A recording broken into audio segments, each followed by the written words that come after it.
everyone, and welcome to the Redmen TV. It is the Uncensored match, build up ahead of Liverpool versus Tottenham Amsterdam Hall, joined by Errol Smith, fresh from Safari, and over at the board, Dan Club, fresh from watching Liverpool under 21s. Dan's just hightailed it down from Kirby. Errol has come in a hat. I like it, man. Strong hat game. It really is. Yeah, it's something. It is. I like it. Let us know your thoughts on Errol's hat. Just to let you know, guys, today's stream, we have got a sponsor for it. It's our friends at Match Bingo, as you can see there. A little bit more information coming up very, very shortly from the guys at Match Bingo.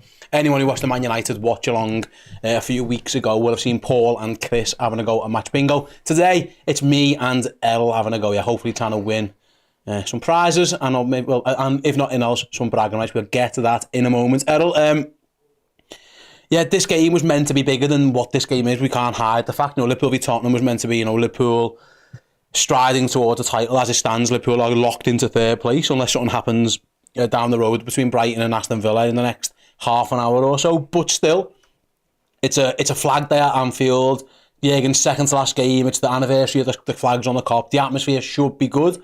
But we can't sit here and say, like, it's the stakes are as high as we wanted them to be in this one. No, the stakes definitely aren't as high as we would have hoped a couple of weeks ago, and only really got ourselves as the Liverpool team have only really got themselves to blame for that. They've not put themselves in a pole position and to capitalise on any of these weekends' fixtures, to be honest with you. And well, there wasn't really much room for more margin for error because both of the teams won yesterday. But it's just nice. You want to keep them honest. You want to keep them pushing to the last day, and ultimately we can't really force either of their hands now. They've got to look at each other and just see who can pip one or the other to the title. What Liverpool have got to do now is see out the season in the best possible shape that we can going forward. We've kind of got to, I'd say momentum isn't a word that I really think is relevant, but we've got to go into it with a bit of morale, bit of a mood. We've got to swing the mood now and we've got to change it. What's been done has been done. I think we can now start to unpack the season as a whole, as opposed to the potential talks of a title race and how we've done in a title race, because that is what it is. We can look at that and we can see quite clearly that we was just a little bit short when it comes to the clutch time of the season. We didn't have enough to kind of get us closer to the line. But if you start looking at the season as a whole, Liverpool would have firmly believed that we could be back within the Champions League slots. And I think a lot of the other external pundits, ex-footballers, all the rest of it, none of them really had Liverpool down as being in and around fourth place coming this time this year. So the fact that we're where we are, I think it just further shows signs that Klopp is leaving us in a healthier position than what he found us in. Oh, 100%. I mean, Liverpool will get locked into the Champions League, guaranteed Champions League place. Of course, we want so much more, Dan, and I'll come over to you now. If Liverpool's season's kind of run out of steam a little bit, Tottenham's has run out of steam, fell off a cliff, set on fire, fell into water, and they've had a really stinky run recently. Injuries, they've lost loads of games, been handily beaten a couple of times as well. They actually, given what's happening down at Villa, with Aston Villa at the moment, are technically there or thereabouts still in that top four race. So actually, there's more on this at the moment for Spurs. Does that concern you? Are you bothered by that at all? I mean, yeah, I guess you'd have to be, because, as you say, Tottenham, they've been terrible of late, but if they do have something still to fight for, then that means they're going to fight. I didn't really expect them not to anyway.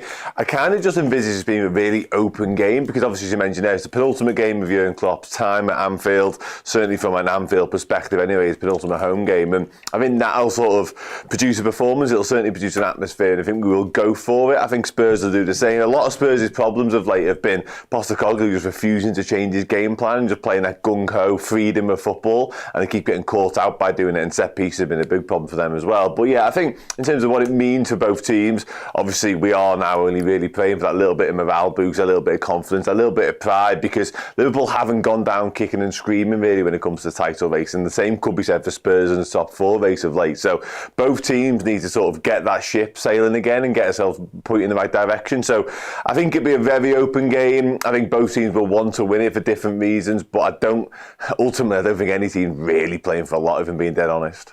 Absolutely. So you suggest them on the beach? El Beachico. I think maybe for us, it's definitely not for Tottenham.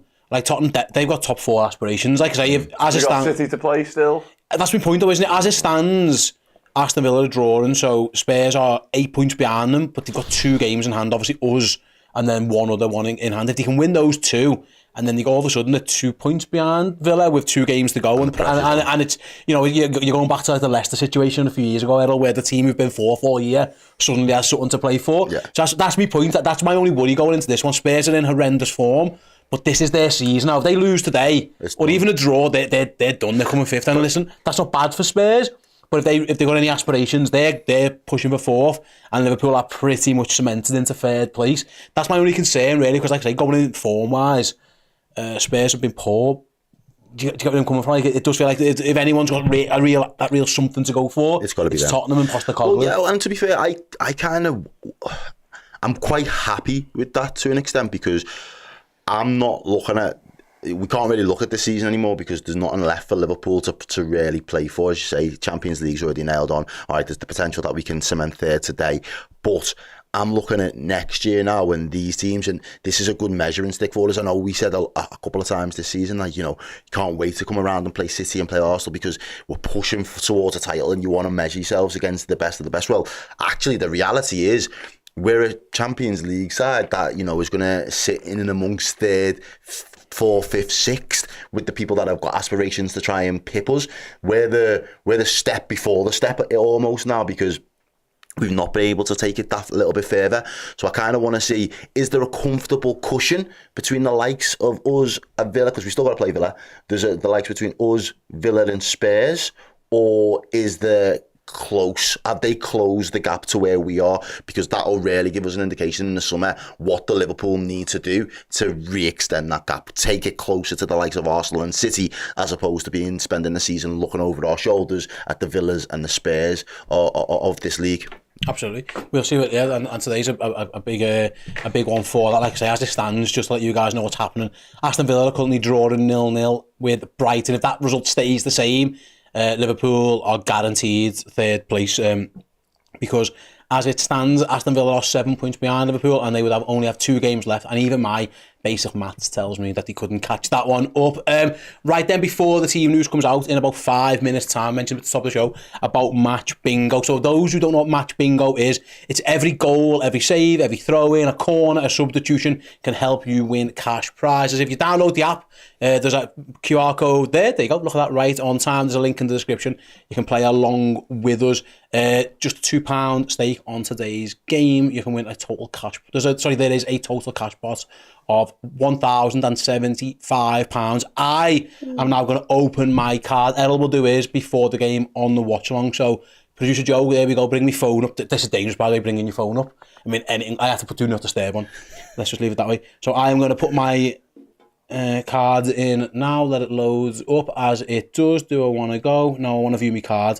So here's what I've got in my card. I have got Liverpool to make at least 4 subs. I reckon they'll do that. Yeah. They'll usually do that. I've got a few others as well. Second sub, yeah, they'll definitely make 2. A penalty in the game, listen, VAR and all that kind of stuff. Tottenham to take a free kick, I reckon I've got that one. Corner awarded, there's loads of others as well. There's a yellow card to be shown, this is a little bit of a tough one, during the 4th, 14th, 24th, 34th, etc. minute. That's a little bit more difficult. So just to let you guys know how it works, the first person to get one of those horizontal lines complete wins 25 quid. If you get 2 lines, the fastest to get that gets 50 quid. A full house gets you £500, and there's a bonus pot as well for another 500 quid. So get yourselves involved. The best news is you don't have to do anything. As those things happen, it'll automatically tick off your cards. Plus, we're not just doing this for us. Also, we're doing this for charity as well, as every card costs £2, but 35% of that goes to the Stroke Association charity as well. So yeah, if you want to get involved, please do so. But also, don't forget, if you do, please do play responsibly, and you have to be over 18 and be in the UK as well. So yeah, what are you waiting for? Come and get along with us. Click the link in the description, do the QR code, play along with me and Errol, and you'll see Errol's cards in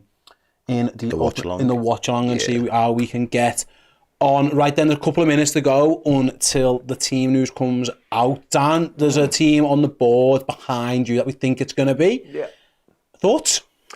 Interesting. Yeah, there's obviously a lot of rumours and discussion about Virgil van Dijk in the week when Jurgen Klopp said I think he trained at all up until the press conference. Obviously made the recovery and is fit and available to be involved today. That's obviously good news. I think Joel Quansah warrants his selection, and perhaps more interestingly, Ibu Konate warrants being not involved. I think it's fair to say Quansah's been exceptional all season long, and it's so often this time of the year when you are coming towards the back end of the season, certainly when there's not much to play for, you do see youngsters, but Quansah's far and away surpassed that. He's been brilliant. Midfield-wise, I'm not sure we've seen lots of this midfield, if I'm being honest with you. Harvey Elliott's another one who falls into the category of justifying his selection. He's been exceptional whenever he's been called upon all year, and it's going to be interesting to see how that works and the dynamic of it. Obviously, we've got the deeper line with Taro Endo, Alexis McAllister back into his favoured and, for my money, better role a little bit further up the field, so that's good news. Front three's also an interesting one. Obviously, the main talking point is probably Cody Gakpo, preferred over Darwin Núñez. Now, based on form alone, that would be my selection as well, but I will say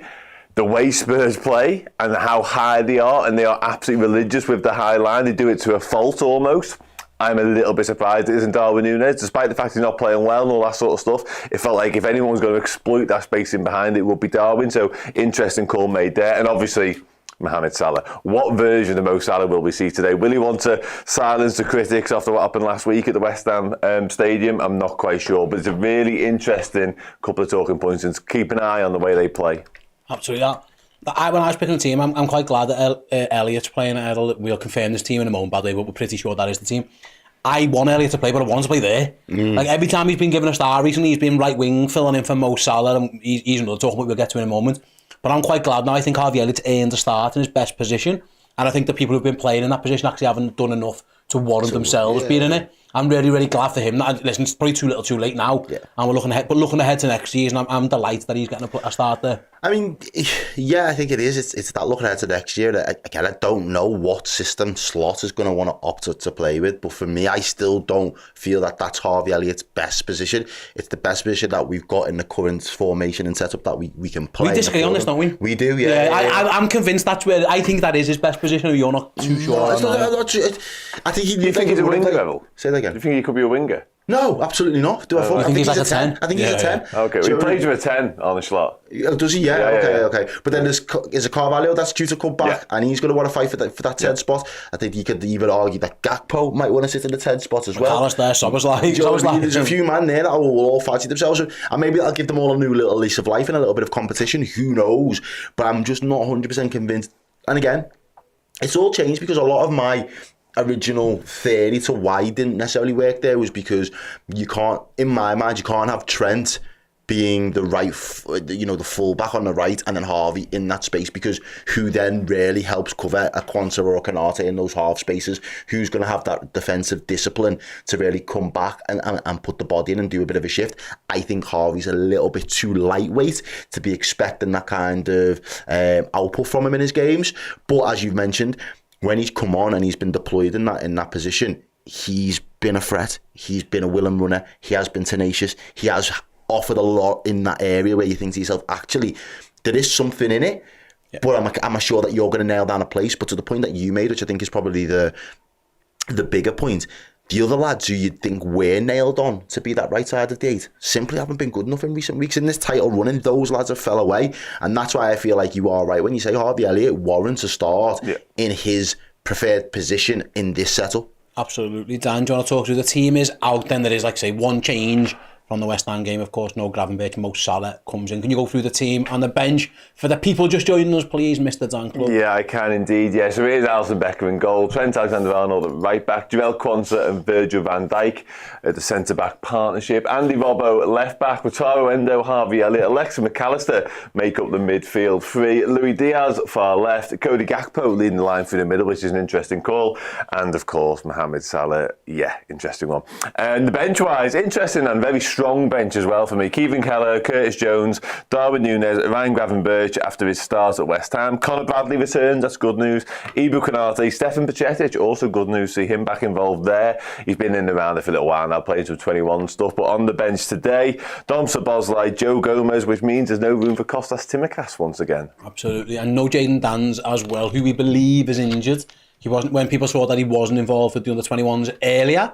Maybe I thought that he might have been involved with the first team, but we're led to believe that he has got a bit of an injury, so that's why he isn't involved. To be honest, he might not have got made that bench anyway, if truth be told. It's a very senior Liverpool bench. Nice to see Connor Bradley back as well. Excuse me. We've had a super chat from Hawks, $25. Thanks very much, Hawks.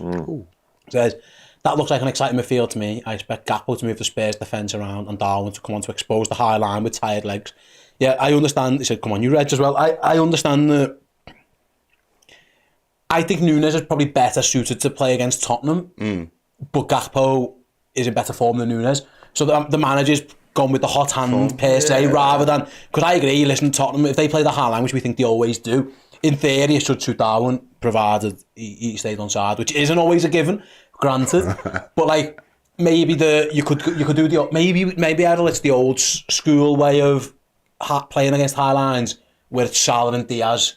Listen, Diaz scored against Tottenham's high line. Out to win. Diaz literally scored against it. It wasn't given because of reasons that we all know. Good checks and all that. Good systems, good process. Good process, boys. But that's probably Liverpool's thinking. I would guess Gakpo drops in, those two go. Gakpo scored in that game, didn't he? I think I'm right in saying, Dan. Gakpo scored. He started that one as well. And Liverpool did exploit it, so maybe that's just thinking over... putting Gakpo in over Darwin. Yeah. And also form. And form. I think it just comes down to form at the end of the day at this point in the season, because you might as well, some of these players we haven't seen the best of Gakpo all season, I don't think. And I think that's due to the fact that he hasn't had a run of games. Can I sorry to interrupt you, Errol. Okay.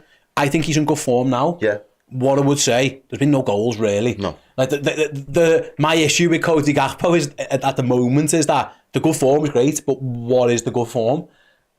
Because he needs to be in good form and provide goals and provide assists. It's all right playing well, but you're a forward. It's all about the numbers. You can kind of say something similar about Luis Diaz. Mo Salah's in bad. It's ironic. Mo Salah's in bad form.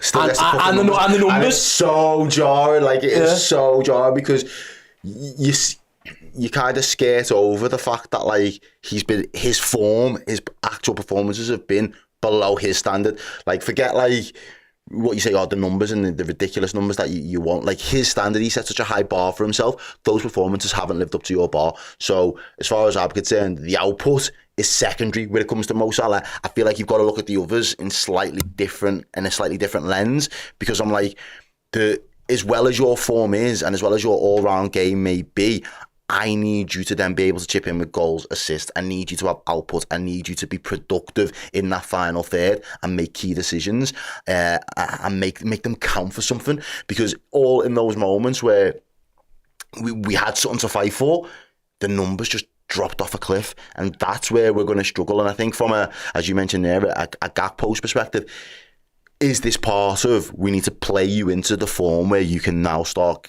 getting the goals? I think my argument with Diaz is, regardless of whether you've been in form or not in form, you've been playing the majority. You've had that position locked down as your own, and at no point have you gradually rid that wave of momentum where you've got into form, your performances on the pitch have been good, and now you're starting to chip in with the goals. They seem to come in little clusters. You'll do a couple of weeks where you'll get an assist or a goal, and then it'll be quiet. Still tenacious, still working hard, but there's nothing really to show for it.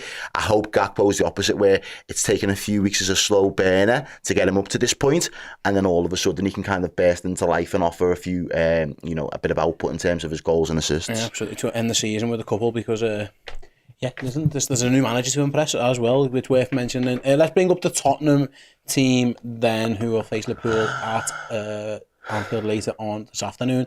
Vicario in goal, Pedro, Porro, Romero, Van der Ven and Royal. Emerson Royal is their back four. They've got Bentancur and Basuma and Sarr, and then Kulusevski, Son and Johnson, which suggests, Dan, he's gone away from the 4-2-3-1 back to more of a regular 4-3-3, you would say. I know against Chelsea, they got beat 2-1 in midweek. They had Richarlison up front. They played Kulusevski as a 10. It was a midfield 2.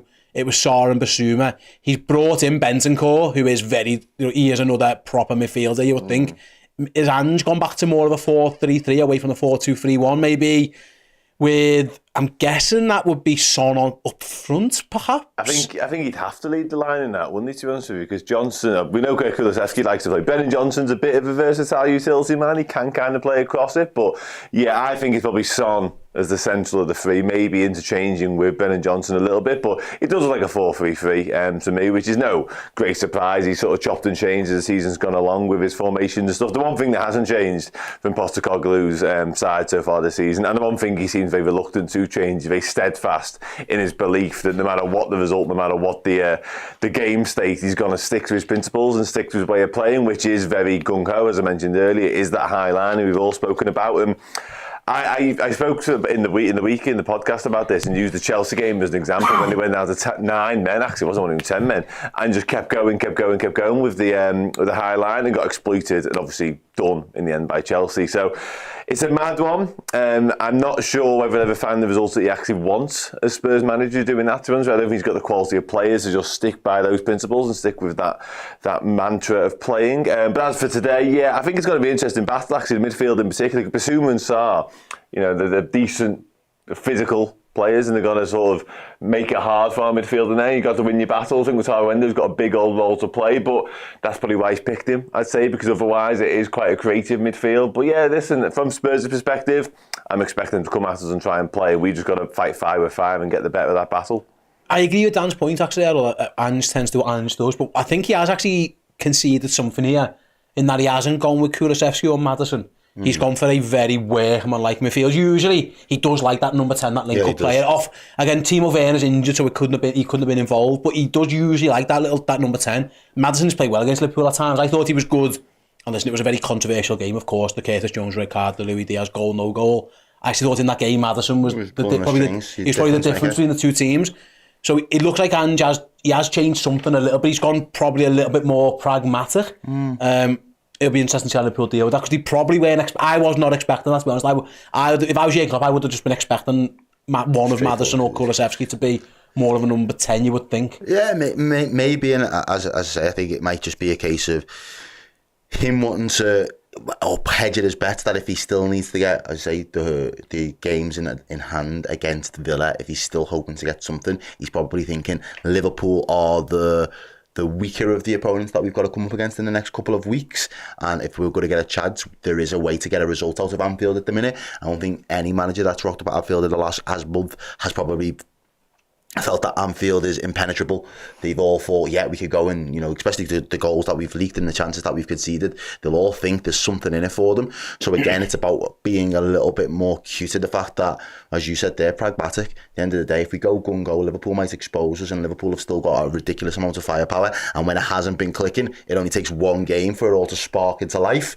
Last season it was the same. We couldn't score for love and money. Manchester United rock up, and all of a sudden we put 7 past them, and then we start to find a little bit of momentum towards that back stretch.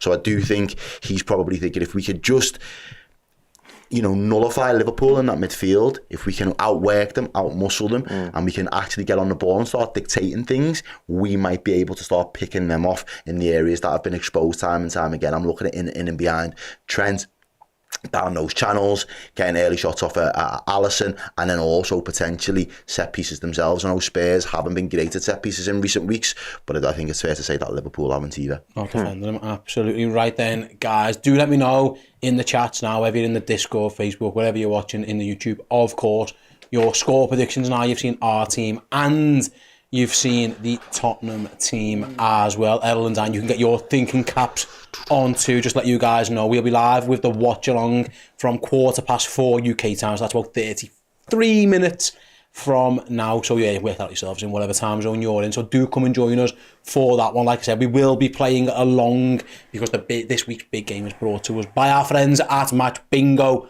So yeah, we'll be playing along as well. My card is in. Errol will get his as well, and we'll see who can see if any of us can get some of this amazing cash prizes of.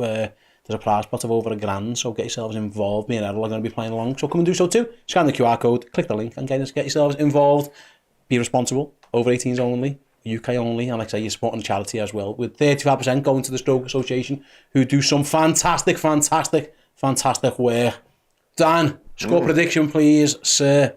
Yeah, I think I mentioned it. I think a bit of a goal fest today. Both defences not exactly watertight. I'm going to go Liverpool 3, Tottenham 2. I'm going to see the real Mo Salah. He's going to get 2 of them, and Alexis McAllister is going to get the other one. Ooh. Errol, can I as you have a little think, let's go to the people. Let's see what the people think. Young's has gone for 4-1. Charles, 6-2. That'll be some game. Wow. Diane's going for 2-1. As is JC, the LFC lover, 88. That's a really good name. Gary's gone 3-0. Who else have we got? LFC Merchant. Your hat's getting a lot of comments still, by the way. Going for a 3-1. Yeah, Ma doesn't like it. Whatever, Christine. Yeah, there's a lot being said. Samurai Jack. Errol looks like he's been fishing. Said that. I did say that before, didn't I? There's a lot going on. Quadbod's gone for a 6-3, and Andy's gone for a 2-all. Trevor's gone for a 4-2.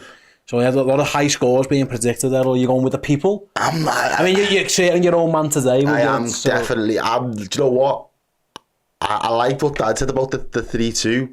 But I'm half just thinking it's just going to be a 2-1 to Liverpool, to be honest with you. And I reckon it's going to be Gakpo and Diaz that do the business. Oh, wow. I can't see Mo Salah being the real Mo Salah either. No, I'm not having it. But I'm here for it. If it happens, I'll be made up. But I just don't see it. But for on the strikers, we got a super chat here from JC LFC Lover who says, sell Nunes in the summer and get someone in more clinical? Question mark. If you can find us someone, that's a conversation for the summer. Hopefully if he gets on today, he gets himself a goal. But I wouldn't bank on it. I don't know. I am very on the fence with that one. I think it depends on what money you get and what other business the new manager wants to do. I think there are other priorities before him. Fair. Would you disagree? Agree? No, I'm keeping him. Yeah. Sorry if that upsets people. And not ruling it out, though, Steve, now. Say again? Not ruling it out. Me? Yeah. Oh, no, I don't think he's that good. but I'd need to see what the money is. Who else there is? And listen, I'd at least probably want the new manager to have a look at him. That's what I'm thinking. If the new manager wants to have a look at him and go, listen, I really want him in my team, then sound. His record with big centre forwards is really impressive. Yeah. So he needs to at least have a look and see what he's all about. Yeah, I just want us to. There's a couple of men that I think. And again, it's mad to say that Klopp's not got the best out of them. I don't think they got the best out of themselves, and maybe with a new system, with some new ideas, some new philosophies, it kind of makes me think, all right, it wasn't Klopp not being able to get the best out of you. You're just not good enough. Like, I need that kind of it depends, sample size now. Yeah, for me, it would very quickly. It would depend on who. Like, if you said to me, sell Darwin and buy Alex Isak, I'd go, yeah. Straight away, I'd do that. Or if someone said to me, go and get Osman, for example, I'd be like, yeah, sound. But then if it was like, sell Nunes and go for Tony. Yeah, I'm not. That isn't for me. But again, it'll depend on what Arne Slot wants from his team and how he sets up. Like, I know it's going to be interesting. Yeah, there's a lot to unpack in that one. My score prediction, by the way, I should have mentioned. I am going for a 4-3 repeat of the last time, the Diogo Jota winner. I can see goals aplenty because I don't think these two teams are great defensively. Now, we haven't been that great offensively recently as well, but I reckon there's goals. It's almost one of those where like the intensity is just a little bit off. Yeah. But then again, it might not be for Spurs. They do still have something to play for. Right then, yeah, we're going to head off there. So do get yourselves over to Match Bingo, get your cards bought in time for the watch along. And yes, we will be back in about half an hour with the watch along. See you all then.